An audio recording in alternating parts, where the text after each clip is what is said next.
অন্তর্বর্তী সরকারের যুব ও ক্রীড়া উপদেষ্টা আসিফ মাহমুদের শত কোটি টাকা মারার প্রজেক্ট নীরবে চলছে বলে জানিয়েছেন সাংবাদিক ইলিয়াস হোসেন। নিজের ভেরিফাইড ফেসবুকে দেওয়া এক স্ট্যাটাসে এ তথ্য জানান তিনি। স্ট্যাটাসে সাংবাদিক ইলিয়াস হোসেন লেখেন, আসিফ নজরুলের চেলা আসিফ মাহমুদের শত কোটি টাকা মারার প্রজেক্ট নীরবে চলছে। একটি বাসায় বসে ঢাকা উত্তরের ১২৯টি ওয়ার্ড স্থানীয় প্রশাসকের ইন্টারভিউ নিচ্ছেন নাগরিক পার্টির যুগ্ম সদস্য সচিব আলাউদ্দিন মোহাম্মদ। মহাখালী ডিওএইচএস এর ৩১ নং রোডের ৪৬৯ নং বাসায় তৃতীয় তলায় চলছে রমরমা এই বাণিজ্য। ইলিয়াস আরও জানান, সর্বশেষ ইন্টারভিউ সহ লেনদেনগুলো করেন বৈষম্য বিরোধীর আবু সাইদ লিওন, যে আসিফ মাহমুদের ক্যাশিয়ার। নাগরিক কমিটির যুগ্ম সদস্য সচিব ঢাবি শিক্ষার্থী লুৎফর, যে কিনা ছাত্র অধিকার পরিষদের একজন নারী নেত্রীকে ধর্ষণের অভিযোগে গ্রেফতার হয়েছিল।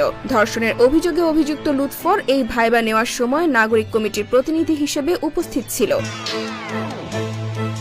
১৫ মার্চ দুপুর ১১টার পর থেকে ইন্টারভিউ শুরু হয়। নির্ভরযোগ্য একজন প্রত্যক্ষদর্শী জানান, দুপুর ২টার সময় ইন্টারভিউ বোর্ডের পাশে বড় চেয়ারে আলাউদ্দিন, মাঝখানে লুৎফর ও পাশে আর দরজার শুরুতে বসা ছিল লিওন। এভাবেই চলছে সংস্কার। ওয়ার্ড কাউন্সিলর প্রতি ৫০ লাখ।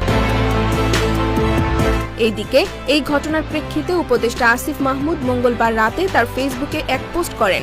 পোস্টে তিনি লেখেন, প্রশাসক নিয়োগ হবার আগে আমাকেও একটু দয়া করে জানাবেন, যেহেতু সংশ্লিষ্ট মন্ত্রণালয়ের দায়িত্বে আছি, এতটুকু জানার অধিকার আমারও আছে।